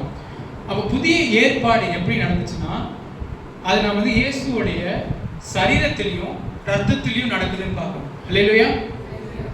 இயேசுவின் சரீரத்திலையும் ரத்தத்திலையும் நடக்குது. இது வந்து நியாய பிரமாணத்துக்கும் இதுக்கும் பெரிய வித்தியாசம் உண்டு. ஓகேங்களா? நியாய பிரமாணம் நீதி உள்ளது, பரிசுத்தம் உள்ளது. ஆனா அது என்ன செய்யும்னா அதோட பரிசுத்தம் எந்த அளவுக்குன்னா நீங்க அது பக்கம் திரும்ப, அது ரொம்ப பரிசுத்தம் உள்ளது. ஓகே, நீங்க அது கிட்ட போனீங்கன்னா செத்து போயிருவீங்க. ஓகே, உங்களுடைய பாவத்தினால செத்து போயிருவீங்க நியாய பிரமாணத்து கிட்ட போனீங்க. ஆனா இயேசுடைய சரீரம் அதற்கும் அதிகமான பரிசுத்தம் உள்ளது. எவ்வாறாக பரிசுத்தம் உள்ளதுன்னா நீங்க பாவிகளா இருந்து கிட்ட போகும் பொழுது அது உங்களுக்கு ஜீவன் தான் கொடுக்குது. இல்லையா? நான் பாவின்னு தெரிஞ்ச பின்னும் இப்போ யூதாஸ் திரும்பினான், யூதாஸ் மனம் திரும்பிட்டான். ஆனா அவனுக்கு வந்து என்ன கிடைக்கலன்னா ஜீவன் கிடைக்கல. ஏன்னா அவன் கர்த்தருடைய சரீரத்தையும் ரத்தத்தின் மேல அவன் சில விசுவாசம் வைக்கல. இல்லையா? அவன் இது வந்து கர்த்தருடைய சரீரம், இதான் புதிய ஒப்பந்தம், இதான் புதிய உடன்படிக்கை, இவரே ஆண்டவர் என்ற விசுவாசம் இல்லைன்னு பார்க்கணும். அவர் நல்ல போதகர், நல்ல பிரசங்கம் பண்றாரு போதகர் அப்படின்னு சொல்லிட்டு அதோட நிறுத்திக்கிட்டான். அப்போ அந்த அந்த கம்யூனியனை கொடுக்கும் பொழுது அவன் விசுவாசம் வைக்கிற அந்த கம்யூனியில் அந்த புதிய ஏற்பாடுக்குள்ளாக அவன் செல்லவில்லை. ஆனால் பேதுருவோ கர்த்தருடைய சரீரத்தையும் ரத்தத்தையும், ஓகே இது உங்களுடைய சரீரம் ஆண்டவரே, சரீரம் சாப்பிட்ற ஆண்டவரே, ரத்தம் ஆண்டவரே, ரத்தம் சாப்பிட்ற ஆண்டவரே அப்படின்னு என்று ஒரு விசுவாசத்தை வைத்தவன் என்று பார்க்கிறோம். அவர்களை விட நமக்கு நிறைய கிருபை இருக்கு. ஏன்னா கர்த்தர் அதை சொல்லி இன்னும் மறிக்கவே இல்லை. அதை சொல்லி கொடுத்துட்டு இனிமேல் தான் போக போறாரு. நம்ம பார்த்தாச்சு, மருத்து வீட வந்தவரையே பார்த்தாச்சு. அப்போ இதுக்கு மேலே நமக்கு கண்டிப்பாக தெரியும் மருத்து வீட வந்ததுனால தான் கவர்னன்ட் அப்படின்னு இல்லையா. ஸோ அந்த கவர்னன்ட்டை கொடுத்துட்டாரு இல்லையா. பேதுரு அந்த சரீரத்தையும் ரத்தத்தையும் சாப்பிட்டான் இல்லையா. அப்போ அந்த சரீரத்தை சாப்பிட்றவங்க எப்படின்னா அவங்க அதை என்ன அங்கீகரிக்கிறாங்கன்னு பார்த்தீங்கன்னா இதுதான் முக்கியம். கர்த்தர், நான் சொன்னேன், பாவம் செய்யும் பொழுது அதற்கான விலக்கரியத்தை நியமிக்கிறவர் கர்த்தர் இல்லையா. தாவீதுக்கு விலக்கரியம் நார்த்தனியாக திரும்பி தரணும்னு நியமித்தவர் கர்த்தர் இல்லையா. அவன் ஜீவன் எடுக்கக்கூடாது, இதான் உனக்கான பலி செலுத்து அப்படின்னு நியமித்தார். புதிய ஏற்பாட்டில் விலக்கரியம் இயேசுவோடைய சரீரம் தான். இதை நீ சாப்பிடு, நீ ஜீவனோட இருப்ப இல்லையா. இந்த சரீரத்தையும் ரத்தத்தையும் புசிச்சேன்னா நீ ஜீவனோட இருப்ப. ஏன்னா அந்த சரீரமும் ரத்தமும் பரிசுத்தம் உள்ளது அல்லையா. இதை சாப்பிட்றவனுக்கு ஜீவனை அது கொடுக்கும். இதை நீ விசுவாசி. இதுதான் புதிய ஏற்பாட்டுடைய வித்தியாசம். ஓகே, அது பரிசுத்தம் உள்ளது. அது நியாய பிரமாணத்தை காட்டிலும் பரிசுத்தம் உள்ளது. ஆகிலும் அது உனக்கு ஜீவனை தான் கொடுக்கும், உனக்கு கொள்ளாது. நீ பாவியா இருக்கும் பொழுது நீ அது பக்கம் திரும்பும்போது அது உன்னை கொள்ளாது, அது உன்னை காப்பாற்றி உயிரோட வைக்கும் இல்லையா. இதுதான் புதிய ஏற்பாட்டில் இருக்கிற மக்களுடைய பெரிய ஆசீர்வாதம். மேன் இப்போ இந்த பேதுரு காக்கப்பட்டாரு திரும்பவும். ஆனால் என்ன நினைச்சு பார்த்தீங்கன்னா அந்த ஊழியெல்லாம் ஸ்டாப் ஆயிடுச்சு. ஏன்னா இதுக்கப்புறம் கர்த்தர் இயேசு மரித்தார். மறிக்கும்போது நடக்குது. இவங்கெல்லாம் புதிய ஏற்பாட்டில் பங்கெடுத்தவங்க, அதை சாப்பிட்டவங்க, இருந்தவங்க. ஆனால் இயேசு மரித்த பின்பு இவங்களுக்கு அந்த புதிய ஏற்பாடா அதெல்லாம் காணாம போச்சு. நமக்கு ஊழியெல்லாம் பண்ண முடியாது, எங்கே போகிறதுன்னு உட்காந்துட்டாங்க. ஆமே, அது ரொம்ப முக்கியமான விஷயம். அவங்க எப்போ மீன் பிடிக்க போனாங்கன்னு பார்த்தீங்கன்னா இயேசு தன்னை உயிரோட காட்டின பின்பு என்ன செய்கிறாங்க, மீன் தான் பிடிக்க போகிறாங்க. ஏன்னா என்ன பண்ணுறதுக்கு அப்புறமா எங்கள் பொண்ணு பிள்ளைங்க எங்கள் உயிரை காப்பாற்றிட்டீங்க, ஆனால் நாங்கள் என்ன பண்ணுறது அப்படின்ற ஒரு கேள்வி வந்துச்சு. அப்போ உயிரை காப்பாற்றின பின்பும் இயேசு தான் என்ன செய்ய வேண்டியதாக இருந்ததுன்னா ஊழியத்தை திரும்பவும் தொடங்க வேண்டியதாக இருந்தது இல்லையா. அவரோட உலக நாட்களில் அவர் வாழ்ந்தார், கஷ்டப்பட்டு செஞ்சார், ஊழியம் பண்ணார், முடிச்சார். மறித்து உயிரிட வந்தோம், திரும்ப அந்த ஊழியத்தை அவரே தொடங்கினார்னு பார்க்குறோம். அதுவும் சுலபமாக தொடங்கலை. அப்போஸ்தலர்கள் 1ஆம் அதிகாரம் அந்த வசனம் படிக்கலாம். அப்போஸ்தலர் 1 2ஆம் வசனம். அவர் எடுத்துக்கொள்ளப்பட்ட நாள் வரைக்கும் செய்யவும் உபதேசிக்கவும் தொடங்கின எல்லாவற்றையும் குறித்து முதலாம் பிரபந்தத்தை உண்டு பண்ணினேன்.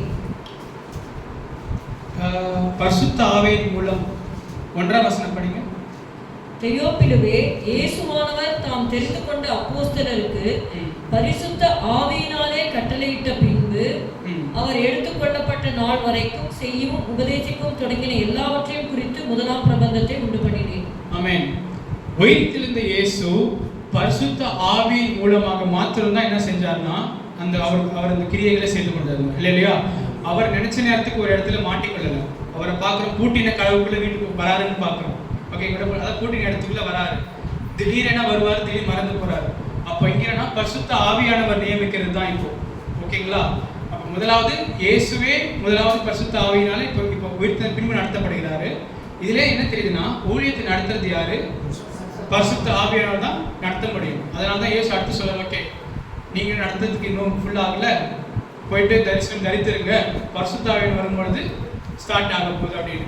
அதே மாதிரி செய்வாங்க, இது நடக்கும். ஓகேங்களா. ஸோ இதுல 3 காரியங்கள் பார்த்தோம். என்னன்னா இந்த நியாய பிரமாணத்தை நம்பினவங்க முதலாவது பாவம் செய்கிறவன் சாகலாம். அகித்தோப்பேல் அவன் கசப்பு வைத்திருந்தான். அவனுடைய சிஸ்டம் நடக்கலன்னு சொல்லி உடனே கொண்டு பண்ணான். சவுலை குறித்து பார்க்கிறோம், அவனுக்கு கசப்புன்றதை விட அவன் பாவம் செய்யலாம் கர்த்தருக்கு எதிராக. அகித்தோப்பேல் பாவம்லாம் செய்யல. அகித்தோப்பேல் யாருக்கு எதிராக பாவம் செய்யல. அவனோட சித்தம் நடக்கல, அதுக்கு அவன் கொண்டு பண்ணான். சவுலுக்கோ அவன் கர்த்தர் கொடுத்த வார்த்தையை அவன் மீறினான். அவன் பாவம் செய்தான். ஆகிலும் அவன் மனம் திரும்பல, அவன் செத்து விட்டான். ஓகே. 3வது யூதாசை குறித்து பார்க்கிறோம். அவன் பாவம் செய்தான், மனம் திரும்பினான், ஆனா நியாயப்பிரமாணம் பக்கம் திரும்பணும். ஹல்லேலூயா. இதனாலதான் ரட்சிக்கக்கூடியவர் இயேசு மாத்திரமே. ரொம்ப முக்கியம் எதுக்குன்னா அவன் நியாயப்பிரமாணம் பக்கம் திரும்பணும். அது திரும்பினதுனால என்ன ஆயிடுச்சு, அவனுக்கு வந்து ஜீவன் கிடைக்கல, அவ்வளவுதான். ஓகே, கிளம்பலாம், முடிஞ்சு போச்சு, இந்த உலகத்துல இருந்து முடிஞ்சு போச்சு. ஆமென். இதை 3 பேர் பார்த்தோம். ஏன் இப்போ இது ரொம்ப முக்கியமான கேள்வி. அதை நான் ஸ்டார்டிங்ல வருஷத்துக்கு கூட சொல்ல நினைக்கிறேன். என்னன்னா, இயேசு தானே 12 பேரை தெரிந்தெடுத்தார். இயேசு வந்துட்டு 12 பேர் தெரிந்தெடுத்தாரு. ஆனா ஏன் அதுல ஒருத்தர் வந்து இந்த மாதிரி நிலைமை ஆயிடுச்சு, ஏன் யூதாஸுக்கு இப்படிப்பட்ட ஒரு நிலைமை வந்துருச்சு அப்படின்றது ஏன்னா, நம்ம கூட உலகத்துல இப்போ அப்படிதான் இருக்கும். நம்மளும் இயேசு போலவே இருக்கணும். இதுதான் கரெக்டான சத்தியம். என்னன்னா, உலகத்துல வாழ்கிற நாம் பரிசுத்தாவியால் நிறைந்த நாம் இயேசுவை போலவே இந்த உலகத்திலே வாழ்ந்து கொண்டு இருக்கிறோம். ஓகேங்களா? நாமும் நிறைய பேரை வந்து தெரிந்தெடுப்போம். இவங்க வந்து இயேசுக்குள்ள நல்லா இருக்கிறாங்க, இவங்க கர்த்தருக்குள்ள விசுவாசம் இருக்காங்க அப்படின்னு நம்ம நிறைய பேர் தேர்ந்தெடுப்போம். ஏன்னா நமக்கு கிட்ட வராதவங்கள பார்த்தாலே தெரியும், ஓகே இவங்க போச்சுன்னு விட்டுறோம். சரி, நமக்கு தெரிஞ்சவங்க சரி நம்மளுடைய கிளாரிட்டிக்கு இவங்க இருக்காங்கன்னு நினைப்போம். ஆனா அதுலேயுமே கர்த்தர் என்ன பண்றாங்கன்னா ஃபுல்லாக சொல்ல மாட்டேங்கிறார். இயேசுக்கு முழுதா என்ன சொல்லப்படுறது சொல்லவில்லை. பிதா வந்துட்டு எல்லாவற்றையும் சொல்லவில்லை, ஸ்டெப் பை ஸ்டெப்பாக தான் சொன்னார். ஃபைனலாக மரணத்தை குறித்து என்ன சொல்லப்பட்டதுன்னா, அந்த மறுரூப மலையிலே அவர் போன பின்பு மோசேவும் எலியாவும் அவரிடத்துல வந்து அவர் எருசலேமிலே நிறைவேற்ற வேண்டிய மரணத்தை குறித்து அவரிடத்தில் சொன்னார்கள் என்று பார்க்கணும். ஸோ நமக்கு வழி வழியாக சொல்லுகிற பிதா இப்படிதான் நடத்தாருன்னு பார்க்கணும். ஸோ இந்த விசுவாசம் என்பது ஏன் இது ரொம்ப முக்கியம்னா, இப்போ கிறிஸ்தவர்கள் இப்போ நல்லா கேளுங்க, வித்தியாசம். நீங்க கர்த்தருடைய கிரியைகளை செய்ய விரும்புகிறீர்களா, இல்லை நித்திய ஜீவனை பெற விரும்புகிறீர்களா? What to you want? அதாவது நித்திய ஜீவன் வேணுமா, இல்லை கர்த்தருடைய கிரியை செய்ய வேண்டுமா இந்த உலகத்தில்? ஓகே, இதுல ரெண்டுக்கும் வித்தியாசம் இருக்குதா அப்படின்னு நீங்க நல்ல டவுட் வரும். பார்க்கலாம், அதுக்கான வித்தியாசம் இருக்குது. அதாவது ஒரு வேதத்துல ஒரு வாலிபனை குறித்து பார்க்கிறோம். அதாவது ஒரு ரிச் யங் ரூலர், ஒரு ஐஸ்வர்யவான். என்னன்னா, நித்திய ஜீவனை நான் பெற நான் என்ன செய்ய வேண்டும்? ஓகே, இது எல்லாருக்குமே வந்து கேட்குறாங்க. இதெல்லாம் வந்து எல்லாரும் கேட்குறாங்க, சரி சொர்க்கம் போக என்ன பண்ணோம், உங்க சாமி என்ன பண்ணுது, நான் என்ன பண்ணோம்? அப்போ வந்து அதுக்கான வசனம் டக்குன்னு ஏசு கொடுத்தது என்னன்னா, கற்பனைகளை கை கொள்ளு, நீ வந்து நித்திய ஜீவனுக்குள்ள வந்துடுவ அப்படின்னு. இவ்வளவுதான். இப்போ ஒரு யாருக்கு அப்போ வந்து சொல்ல முடியாது. நினைக்கிறேன் என்னன்னா, எல்லா ஜாதிகளும் எல்லா மதத்திலையும் கர்த்தர் பக்தி உள்ளவனே தமக்கு தெரிந்து கொள்கிறான்னு இருக்கு. ஓகே, கொர்நேலியோ வந்து பக்கத்துல பேதுரு இருந்ததுனால தூதன் வந்து அவன்கிட்ட சத்தியத்தை பெற்றுக்கொள்ளுன்னு சொன்னார். இல்ல யாரும் பக்கத்திலே இல்ல, ஒரு தீவில் இருக்கிறாங்க. ஏன்னா நிறைய பேர் தீவில் இருக்கிறாங்கன்னா எப்படி அவங்க பரலோகம் வருவாங்களா? தீவில் இருக்கிறவங்கள கர்த்தர் பார்த்துக்கலாம். அவங்க பக்தி உள்ளவனா இருக்கும் பொழுது கர்த்தர் அவனை தெரிந்து கொள்வார், கற்பனைகளை கைக்கொள்ள நித்திய ஜீவனை பெற்றுக்கொள்வார். ஆனா யோவான் 6ஆம் அதிகாரம் ரொம்ப முக்கியமான விஷயம். யோவான் 6ஆம் அதிகாரம் 28-29. அவர்கள் அவரை நோக்கி, தேவனுக்கேற்ற கிரியைகளை நடப்பிக்கும்படி நாங்கள் என்ன செய்ய வேண்டும் என்றார்கள். இயேசு அவர்களுக்கு பிரதியுத்தரமாக, அவர் அனுப்பினவரை நீங்கள் விசுவாசிப்பதே தேவனுக்கேற்ற கிரியையாய் இருக்கிறது என்றார். அல்லேலூயா. இப்போ ஒரு மனிதர் உங்களுக்கு ஒரு யாரோ ஒருத்தர் வந்து உங்கள்கிட்ட, நான் எதுக்கு இயேசுவை ஏற்றுக்கணும், நான் எதுக்கு இந்த உலகத்துக்கு கிறிஸ்டியனாக வாழணும், நான் இந்துவாகவே இருந்துட்டு இல்லை ஏதோ ஒரு மதங்கள் இருந்துட்டு நான் போய்கிறேன் சொல்லும் பொழுது, ஏன் நான் இயேசுவை தான் ஏற்றுக்கணும் அப்படின்னு நீங்கள் சொல்கிறீங்க அப்படின்னு கேட்கும் பொழுது, இதுதான் நீங்கள் சொல்ல வேண்டிய பதில். நித்திய ஜீவன் வேணா நீ சொர்க்கம் போயிடலாம், ஏன்னா எல்லாரும் நல்லவனா இருக்கு. நான் உங்களுக்கு சொல்லும் பொழுது தான் உங்களுக்கு ஒரு ஓகே சரி ஓகே நீ ஒன்றும் என்ன பாவி சொல்லாமல் இருக்கே சந்தோஷப்படுவாங்க. அப்போது நீ என்னோட நல்லவனா இருக்கலாம், நீ கற்பனைகள் எல்லாம் கை கொள்ளலாம், நீ பரலோகம் கூட போயிடலாம் மேபி. ஆனா இந்த உலகத்துல வாழ்கிற நாட்கள்ல நீ அது மட்டும் போதுனா இருக்கலாம். அதுக்கு மேல நீ கர்த்தருடைய கிரியைகள் உன்னை கொண்டு கர்த்தர் சில காரியங்களை செய்யணும் அப்படின்னு எதிர்பார்த்தனா, நீ இயேசுவை விசுவாசிக்கணும். இல்லையா? இயேசு செஞ்ச மாதிரி செய்யணும்னு சொல்ல, இயேசு மாதிரி ஃபுல்லா பரிசுத்தமாக சொல்ல. இயேசு தான் மேசியா, ரட்சகர் தேவை உலகத்துக்கு. நம்மளுடைய பாவங்கள் ஒரு மனிதன் மேல போடப்பட்டது, அவர் மூலமாக நம்ம எல்லாரும் ஜீவன் பெற்றுக் கொள்கிறோம். அந்த ஜீவன் ஒவ்வொருவரும் மாறி மாறி போய் கொண்டிருக்கு. புரியுதுங்களா? அந்த சத்தியம். ஸோ இயேசு தான் அந்த மேசியான்னு நீ விசுவாசிக்கிற, அப்போ நீ ஆட்டோமேட்டிக்கா என்ன ஆயிடுனா கர்த்தருக்கு வேண்டிய ஒரு பாத்திரமாக இந்த உலகத்துல உருவாக்கப்படுற. அவ்வளவுதான், ரொம்ப சிம்பிள். ஓகேங்களா? ஸோ நித்திய ஜீவன் பெறுறது ஈஸி. ஓகே, நீங்க இப்படியே சொல்லலாம் கரெக்டா. ஏன்னா இயேசு தான் சொன்னார், நம்ம வந்து இயேசுவோட கஷ்டமான நுகத்தை போட போறது கிடையாது. இயேசு என்ன சொன்னார்னா, நித்திய ஜீவன் வேணுமா, நீ கற்பனைகளை கண்டு நல்லா இருக்க. ஆனா உனக்கு உலகத்துல ஏதாவது கர்த்தருக்கு பிரயோஜனமா வேணும் செய்யணும்னு நினைக்கிறியா, அப்போ இயேசுவை விசுவாசித்தனா நீ என்ன செய்யலாம், நீ வந்துட்டு நன்மையான காரியங்கள் கர்த்தருடைய காரியங்கள் செய்யலாம். அதுவும் மாத்திரம் இல்லாமல் நீ வந்து நன்மையான காரியங்களை செய்யும் பொழுது உனக்கு எதிராக தீமை வரும். அப்போ அந்த தீமையில நீ மாண்டு போகாதபடிக்கு உன்னை என்ன காக்கும்னு பார்த்தீங்கன்னா, நான் சொல்ற நியாயப்பிரமாணம் உன்னை காப்பாற்றாது. கரெக்டுங்களா? ஏன்னா நம்மளை வந்துட்டு பிசாசு வந்து அநேக காரியங்களை நம்மளை குற்றம் சொல்றதுக்கு இருக்கு. கரெக்டா? பிசாசு கிட்ட போயிட்டு இல்லையே நானும் அவன் தப்பு பண்ணலையே அப்படி பேசிட்டே இருக்க முடியாது. அவன் கரெக்டாக சொல்லுவான், நீ ஹிஸ்டரியே தெரியும் அவனுக்கு. ஓகேங்களா? நம்மளுடைய மனசாட்சி சொல்லும் இது இது இது இது இது எவ்வளவு காரியங்கள் உனக்கு எதிராக இருக்குன்னு. அப்போ நியாயப்பிரமாணத்தின்படி நீ வந்துட்டு இல்லை பரவாயில்ல நீ பேசவே முடியாது, உன்னோட வாயை திறக்க முடியாதுன்னு பார்க்கணும். அப்போ கர்த்தர் வந்து ஏன் சபையில சேர்க்கிறார், சபையில வந்து ஏன் ஒரு சரீரமாக இருக்குது. ஏன்னா இப்போ இருக்கிற இந்த சபை வந்து எப்படின்னா ஒரு சரீரமா இருக்கு. சபைகளுக்கும் கவர்மெண்ட்டுக்கும் என்ன வித்தியாசம்? கவர்மெண்ட்ஸ் வந்து வரி வாங்குறாங்க, எல்லாரையும் வந்து பார்த்துக்கிறாங்க, ஹெல்ப் பண்ணுறாங்க, பொதுமக்களுக்கு உதவி செய்கிறாங்க. அது கவர்மெண்ட்டு. அவங்களோட நடவடிக்கை நியாய பிரமாணத்தை வச்சு அவங்கள்ட்ட லா இருக்கு. நீ கவர்மெண்ட்டுக்கு ஒழுங்காக இருக்கிறதுக்கும் ஒழுங்காக இருக்கும். நீ தப்பு பண்ணுற எதிர்க்கிறன்னா நீ போலீஸ்கார அடிச்சா போலீஸ்காரோட ஜெயிலுக்கு போய் அவ்வளோதான், முடிஞ்சு போச்சு. அவங்களோட நியாய பிரமாணத்தை வச்சு தான் அவங்க இன்ட்ராக்ட் வச்சு. அப்போ சபை எதுக்கு இருக்கு அப்படின்னா, சபை வந்து சரீரமாக இருக்கு. அப்போ பாவி நீ வரும் பொழுது பாவி வந்து சரி கர்த்தரை நேசிக்கிறார் கவலைப்படாது அப்படின்னு திருத்தறதுக்கு மாற்றுறதுக்கு தான் என்ன இருக்குன்னா சபை இருக்கு. சபை வந்து நியாயப்பிரமாணத்தை வச்சு நடக்கல இல்லையா? இதுதான் வந்து புதிய ஏற்பாட்டுக்கும் பழைய ஏற்பாட்டுக்கான வித்தியாசமே. This is not law and order but grace இல்லையா? ஜெபம் செய்வோம். ஸ்தோத்திரம் ஆண்டவரே, அப்பா இந்த வார்த்தைகளுக்காக நன்றி ஆண்டவரே. ஆண்டவரே அப்பா, இன்னும் நாங்கள் அப்பா உங்கள் வார்த்தையிலே ஆண்டவரே ஆழமாக வேறு ஒன்று இருக்கு கிருபை தந்து நடத்துங்க ஆண்டவரே. ஒருவரையும் அப்பா நீ பசுத்தாக நீரே நடத்துங்க ஆண்டவரே. பிள்ளைகளின் அப்பத்தை நாய்க்குட்டிக்கு போடுவது எப்படி என்று கேட்டு ஆகிலும் நீர் கொடுத்தீர் ஆண்டவரே. அந்த அதன் மூலமாக அவர்கள் துந்திக்கையை வைத்து அவங்க அந்த ஜீவன் பெற்றுக்கொண்டாங்க ஆண்டவரே. அதே போலையும் அப்பா பிள்ளைகளாக எடுத்து வந்திருக்கிறோம் ஆண்டவரே. எங்களோட அப்பத்தை அப்பா எங்களுக்கு நிறைவாக தந்து எங்களை ஆசீர்வதிங்க. அது மாத்திரமல்ல ஆண்டவரே, அநேகர் உண்மை தேடி வரும் பொழுது ஆண்டவரே அந்த துணிக்கையினாலே அவர்கள் ஜீவன் பெற்று இயேசுவே உண்மை இன்னும் மகிமைப்படுத்த உதவி செய்யுங்க ஆண்டவரே. நாங்கள் இங்கேயும் ஆண்டவரே உண்மை மகிமைப்படுத்தி உங்களுடைய கிரியை நடப்பிக்கிறவர்களாக காணப்படுகிறோம் ஆண்டவரே. பரலோகத்திலும் அப்பா இன்னும் வந்து அந்த கிரியை தொடர எங்களுக்கு கிருபை தந்து நடத்துகிறீர்கள். இயேசுவின் நாமத்தில் பிதாவே.